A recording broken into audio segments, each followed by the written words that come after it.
क्या आपने कभी ऐसे सेंटेंसेस बनाए हैं या फिर सुने हैं, जैसे कि यह लो आपका पेन, या फिर यह रहा आपका पेन, या फिर वही तो मैं तुमसे कह रही थी, वही तो वह तुम्हें समझा रहा था। सो गाइज, जब भी हमें इतने छोटे छोटे से सेंटेंसेस बनाने होते हैं तो उसके लिए हमें कुछ स्पेशल स्ट्रक्चर्स का यूज़ करना होता है। सो गाइज, आज के इस छोटे से वीडियो में मैं आप लोगों के लिए कुछ इसी तरह के छोटे छोटे स्ट्रक्चर्स लेकर आई हूँ। इसके पहले मैंने एक वीडियो अपलोड किया था और आप लोगों ने उसे काफ़ी पसंद किया। आप लोगों ने कहा था कि मैम इसी तरह के स्ट्रक्चर्स पर बेस्ड एक और वीडियो आप बनाइए। सो गाइज, आपके डिमांड पर मैं आप लोगों के लिए कुछ और ऐसे छोटे छोटे स्ट्रक्चर्स लेकर आई हूँ, जिसको पढ़ने के बाद में आपको काफ़ी मज़ा आने वाला है, आप इंजॉय करेंगे। साथ ही साथ आपको मेरे साथ प्रैक्टिस करते चलनी है ताकि आप इन स्ट्रक्चर्स को यूज कर पाए। तो चलिए गाइस, वीडियो को स्टार्ट करते हैं। गाइस देखिए, हमारा जो सबसे फर्स्ट सेंटेंस दिया हुआ है वो दिया हुआ है गुड फॉर नथिंग। ओके, इसकी हिंदी मीनिंग की अगर हम लोग बात करें तो इसका हिंदी मीनिंग होता है किसी काम का नहीं या फिर बेकार। अगर आपने ऐसे सेंटेंसेस सुने हो या फिर आपको किसी को बोलना हो कि यार तुम तो किसी काम के नहीं हो या फिर तुम बेकार हो, यह पेन किसी काम का नहीं है, मेरा दोस्त किसी काम का नहीं है या फिर बेकार है। तो जब भी हमें ऐसे सेंटेंसेस बनाने होते हैं हम वहाँ पर यूज़ करेंगे गुड फॉर नथिंग का। जैसे मान लीजिए आपको बोलना हो कि मेरा दोस्त किसी काम का नहीं है, तो आप उस सेंटेंस को ट्रांसलेट करेंगे my friend is good for nothing. Okay, आपका सेंटेंस कुछ इस तरह से ट्रांसलेट होगा, my friend is good for nothing. इसका मीनिंग निकलेगा मेरा दोस्त किसी काम का नहीं है। अगर आपको बोलना हो कि तुम किसी काम के नहीं हो तो आपका सेंटेंस होगा you are good for nothing. You are good for nothing. वह किसी काम का नहीं है तो आपका सेंटेंस होगा he is good for nothing. Okay, he is good for nothing. यह बुक किसी काम की नहीं है तो आपका सेंटेंस बनेगा this book is good for nothing. So guys, आपको याद कर लेना है, आपको इससे रट लेना है कि गुड फॉर नथिंग का मीनिंग होता है किसी काम का नहीं या फिर बेकार। बिल्कुल छोटा सा है, आप इसके 4-5 सेंटेंसेस बनाएंगे। आप मेरे साथ अगर आप प्रैक्टिस करते हैं तो आपको ये अभी के अभी लर्न होने वाला है। गाइस, हमारा नेक्स्ट वर्ड यहाँ पर दिया हुआ है दैट्स व्हाट, जिसका मीनिंग होता है वही तो। देखिए, जब भी आप किसी से कॉन्वर्सेशन करते हैं तो वहाँ पर अधिकतर हम ऐसा बोलते हैं कि यार वही तो मैं तुम्हें बता रही थी, वही तो उसने मुझसे कहा। तो जब भी आप बात करेंगे थॉट्स की, किसी विचारों की, ओके, जब भी आपको बात करनी हो थॉट्स की, तो आप वहाँ पर दैट्स व्हाट का यूज करेंगे वही तो के लिए। मान लीजिए आपको बोलना हो कि वही तो मैं तुम्हें बता रही थी, वही तो मैं तुम्हें समझा रही थी, जो भी आपका सेंटेंस है, तो वही तो के लिए हम बोलेंगे दैट्स व्हाट। तो हमारा सेंटेंस कुछ इस तरह से बनेगा दैट्स व्हाट। अब गाइस यहाँ पर देखिए दैट्स व्हाट्स नहीं आएगा, दैट्स व्हाट आएगा only. That's what I was telling you. Guys देखिए, आपका सेंटेंस क्या बना, that's what I was telling you, वही तो मैं तुम्हें बता रही थी। या फिर आपको बोलना हो कि वही तो वह मुझे समझा रही थी, वही तो समझा रही थी वो मुझे, तो हम बोलेंगे that's what she was explaining me. अगर आपको बोलना हो कि वह मुझे समझा रही थी तो आपका सेंटेंस होगा she was explaining me, tense के अकॉर्डिंग। लेकिन आपने उसमें ऐड कर दिया कि वही तो वह मुझे समझा रही थी, अब आपका सेंटेंस बनेगा that's what she was explaining me. वही तो मैंने आपको पढ़ाया। मान लीजिए आपने मुझसे कहा कि मैम आप हमें गुड फॉर नथिंग पढ़ाइए, अब मैंने आपसे कह रही हूँ कि वही तो मैंने तुम्हें पढ़ाया अभी। ओके, वही तो मैंने तुम्हें पढ़ाया, तो सेंटेंस बनेगा that's what I taught you. That's what I taught you, वही तो उसने मुझसे कहा। ठीक है, टेंस आप कोई सा भी ले सकते हैं, जैसे आप ये भी बोल सकते हैं वही तो वह तुमसे कह रही है, तो that's what she is telling you. Tense आपका प्रेजेंट हो सकता है, पास्ट हो सकता है, फ्यूचर हो सकता है, हमें टेंस का टेंशन नहीं लेना है। आप कोई सा भी टेंस ले सकते हैं जिसमें आपका सेंटेंस मीनिंगफुल बन रहा है। सो गाइस, दैट्स व्हाट का मीनिंग हो गया वही तो। लेकिन अगर आपको बोलना हो यही तो, वही तो की जगह अगर आप बोल रहे हैं यही तो मैं तुम्हें कह रही थी, यही तो मैं तुम्हें समझा रही थी, यही तो उसने भी तुमसे कहा। ओके, तो अगर आपको बोलना हो यही तो इसके लिए आप यूज करेंगे this is what. That is what या फिर दैट्स व्हाट का मीनिंग होता है वही तो, और दिस इज व्हाट का मीनिंग होगा यही तो। जैसे यही तो मैं तुम्हें पढ़ा रही हूँ, this is what I am teaching you. यही तो मैं तुमसे कह रही हूँ, this is what I am telling you. यही तो मैं तुम्हें बता रही हूँ, this is what I am telling you. Okay, यही तो मैंने लिखा। अब मान लीजिए मैंने आपसे कहा कि ये सब लिख लो और आप बोल रहे हैं मैम यही तो लिखा हमने भी, ठीक है, हमने यही तो लिखा, तो आप बोलेंगे this is what we have written, this is what we have written, हमने यही तो लिखा है। सो जब भी आपके हिंदी वाले सेंटेंसेस में आता है यही तो या फिर वही तो गाइज ऐसे सेंटेंसेस के लिए आपको यूज करना होता है that's what and this is what. I hope आपको ये समझ में आया होगा। नेक्स्ट हमारा वर्ड है गाइज दैट्स वेयर। अब देखिए यहाँ पर वेयर लगा है, ये हमें यूज करना रहेगा प्लेस के लिए। मान लीजिए जब भी आप किसी प्लेस की बात कर रहे हैं, आप किसी को ऐसा बता रहे हैं कि यार मैं उसी जगह तो रहता हूँ, मैं वहीं तो रहता हूँ, ठीक है, उसी जगह तो, या फिर आप ये भी बोल सकते हैं वहीं तो। अब ये वाला जो वही तो है ये आप प्लेस के लिए बोलेंगे। किसी ने आपसे कहा कि यार मैं वहाँ रहता हूँ, अब आप उससे बता रहे यार वहीं तो मैं भी रहता हूँ। क्या कहा आपने? वहीं तो मैं भी रहता हूँ। इट मीन्स अब आप बात कर रहे हैं जगह की, तो आप बोलेंगे that's where I live, that's where I live, मतलब वहीं तो मैं रहता हूँ, वहीं तो मैं जाता हूँ। दैट्स वेयर आई गो, मतलब जब आप जगह की बात करेंगे, आपने कहा वहीं तो मैं जाता हूँ, दैट्स वेयर आई गो। वहीं तो मैं पढ़ाई कर रहा हूँ, that's where I am studying, that's where I am studying.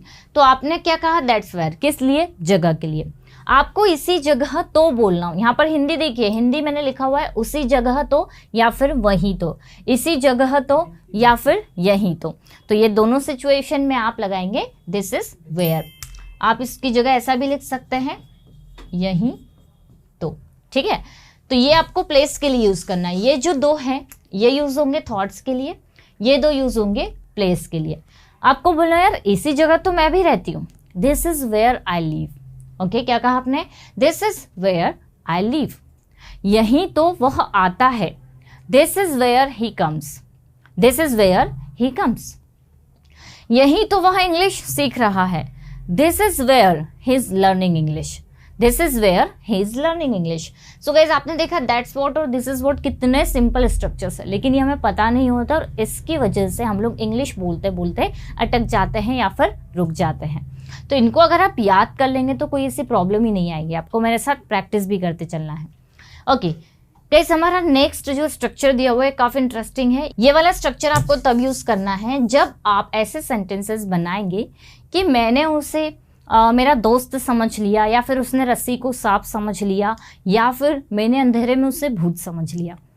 तो जब आप किसी व्यक्ति को, किसी वस्तु को कुछ और समझ लेते हैं, वहां पर आपको यूज करना है take objective case and for का। ये यूज कैसे होगा वो देखिए। जैसे अगर आपको बोलना हो कि मैंने रोहन को सिंगर समझ लिया। अब देखिए समझ लिया मतलब यहाँ पर आपका जो टेंस है पास्ट में गया। आपने रोहन को सिंगर समझ लिया। अब आप ये सेंटेंस को बना रहे हैं तो आपको सबसे पहले सब्जेक्ट लगाना है आई। टेक के सेकंड फॉर्म हो जाएगी टुक। अब आपने किसे समझा? रोहन को। तो यहाँ पर आपको जो ऑब्जेक्टिव केस है यहाँ पर आपको उस व्यक्ति को ऐड करना है जिसे आपने समझा। जैसे आई टुक रोहन, तो यहाँ पर लिख लिया आपने आई टुक रोहन। अब आपने उसे क्या समझ लिया? सिंगर। तो आप बोलेंगे फॉर सिंगर। गाइस देखिए आपने कहा आई टुक रोहन फॉर सिंगर, मतलब मैंने रोहन को सिंगर समझ लिया। तो आप जो समझेंगे आपको वो फोर के बाद लगा देना है। आपको बोलना हो मैंने उससे डांसर समझ लिया तो आप बोलेंगे फॉर डांसर। ओके, आगे का सेंटेंस जो आपका स्ट्रक्चर है वो तो आपको फॉलो करना है। आपको बोलना हो मैंने उससे अपना दोस्त समझ लिया तो for my friend. I took him, him आपने लगाया क्योंकि हम यहाँ पर ओसी और ऑब्जेक्टिव केस का यूज कर रहे हैं। अगर आपको बोलना उन्हें तो आप बोलेंगे आई टुक दैम। ओके, अगर आपको बोलना हो उससे, कोई गर्ल है तो आप बोलेंगे हर। तो I took her for singer, I took them for singers, या फिर I took him for a singer, मतलब मैंने उसे एक सिंगर समझ लिया। सो जब भी आप किसी को कुछ समझ लेते हैं या फिर समझ लिया, अगर आप प्रेजेंट में यूज करेंगे तो टेक का टेक रहने देना है, पास्ट में यूज करेंगे तो टेक का टुक हो जाएगा। और अगर आप इसे स्ट्रक्चर को फ्यूचर में यूज करना चाह रहे हैं, मान लीजिए आपको यहाँ पर पास्ट में ऐड करना है, आप टुक लगा देंगे और फ्यूचर में आप लगाएंगे विल टेक। तो गाइस देखिए आपने कहा कि मैंने उसे यहाँ पर आप टुक लगाएंगे क्योंकि अभी हम पास्ट के सेंटेंसेस बनाएंगे। मैंने उससे टीचर समझ लिया, I took him for a teacher. आपको बोलना हो मैं उससे टीचर समझ लूंगी। देखिए प्रेजेंट और पास्ट का फ्यूचर मीनिंगफुल तब लगेगा जब आगे या पीछे कोई सेंटेंस होगा, अदरवाइज इसके जो ज्यादा सेंटेंसेस मीनिंगफुल लगने वाले हैं वो लगने वाले हैं किसमें, पास्ट में। तो आपका सेंटेंस क्या बन रहा है कि मैंने उसे टीचर समझ लिया, I took him for a teacher, मतलब जो समझ लिया वो आपको फॉर के बाद ऐड करना है, for a teacher, for a doctor, for a dancer, for a poet, जो भी आप बोलना चाह रहे हैं, जो समझ लिया, ठीक है। और कुछ सेंटेंसेस देते हैं, मैंने उसे जादूगर समझ लिया, I took him for a magician. अब देखिए फॉर के बाद आपने क्या लगाया, मैजिशियन, क्यों, क्योंकि आप जादूगर, आपने किसी को जादूगर समझ लिया, तो I took him for a magician. Clear. तो ये सेंटेंसेस आपको टेक, ऑब्जेक्टिव केस और फॉर में बनाने हैं। गाइस हमारा नेक्स्ट स्ट्रक्चर यहाँ पर बिल्कुल छोटा सा दिया हुआ है, हियर इज। देखिए ये बहुत ही सिंपल है। जब हम किसी को कोई वस्तु देते हुए बोलते हैं, कोई चीज देते हुए बोलते हैं कि यह रहा तुम्हारा पेन, यह रही तुम्हारी पेंसिल, यह रहा तुम्हारा मोबाइल, यह रही तुम्हारी बुक, तो ऐसे सिचुएशन में हम लोग यूज करेंगे हियर इज का। तो जैसे मान लीजिए आप किसी को मोबाइल दे रहे हो और कह रहे हैं यह रहा आपका मोबाइल, यह लो तुम्हारा मोबाइल, यह रहा या फिर यह लो, दोनों ही सेम है, तो आप बोलेंगे हियर इज योर मोबाइल, यह लो तुम्हारा pen, here is your pen, यह रही तुम्हारी pencil, here is your pencil, यह रहा तुम्हारा laptop, here is your laptop. बिल्कुल सिंपल है, छोटा सा है, ठीक है। यहाँ पर गाइस हमारा नेक्स्ट जो स्ट्रक्चर दिया हुआ है वो दिया हुआ है कम व्हाट में। इसका मीनिंग होता है चाहे जो हो जाए। आपको ये सिंपल से वर्ड के लिए यूज करना है कम व्हाट बी। जैसे चाहे जो हो जाए हम इंग्लिश सीखेंगे, कम व्हाट में वी विल लर्न इंग्लिश। तो आपको देखिए करना क्या है, आपको सिर्फ ये स्ट्रक्चर यूज करना है, चाहे जो हो जाए के लिए आप ये सिंपल सा स्ट्रक्चर यूज करेंगे। इसके बाद आने वाला सेंटेंस आप जैसा चाहे वैसा बना सकते हैं, आपको जिस भी टेंस में बनाना हो, इसमें ऐसी कोई बाउंडेशन नहीं है। आपको बोलना हो चाहे जो हो जाए मैं वहां जाऊंगी, come what may I will go there.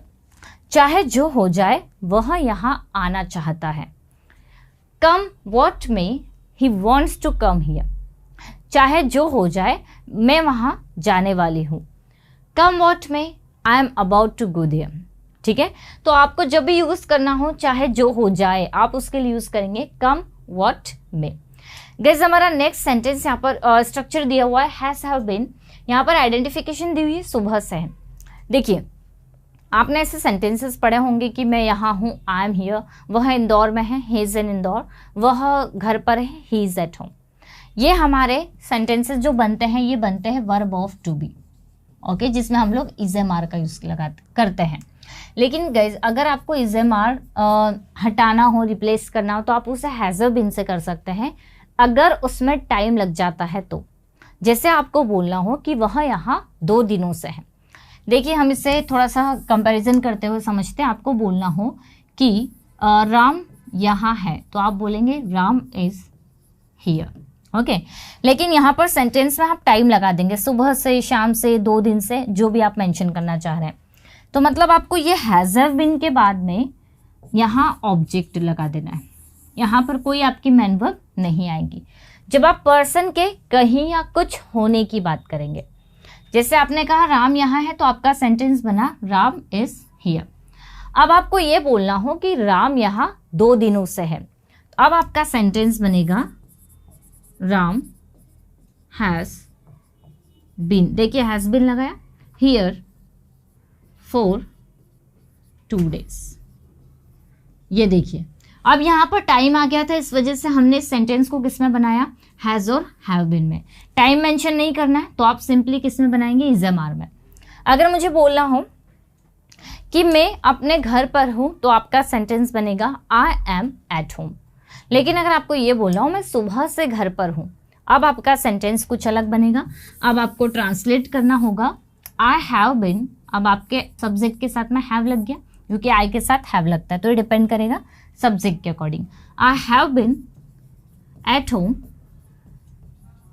Since morning. ठीक है गाइस, आपका सेंटेंस क्या बना, I have been at home since morning. वह यहाँ 2 दिनों से है, he has been here for 2 days। वहाँ दोपहर से है, he has been there since afternoon. Okay, तो गाइस जब भी आप किसी पर्सन के कुछ या कहीं होने का बताते हैं और उसमें टाइम लगाते हैं तो आपको हैज़ और बिन का यूज करना पड़ता है, हैज़ बिन का। सो आई होप गाइस आपको ये सारे छोटे से छोटे स्ट्रक्चर समझ में आए होंगे। अगर आप इन्हें सीख लेते हैं तो आप बिना अटके इंग्लिश आराम से बोल सकते हैं। अगर आपको ये सारे स्ट्रक्चर्स अच्छे लगे हैं तो आप मेरे वीडियो को लाइक करिए, बेल आइकन को जरूर प्रेस कर दीजिए ताकि आपको उस तरह के वीडियोस की नोटिफिकेशन मिलती रहे।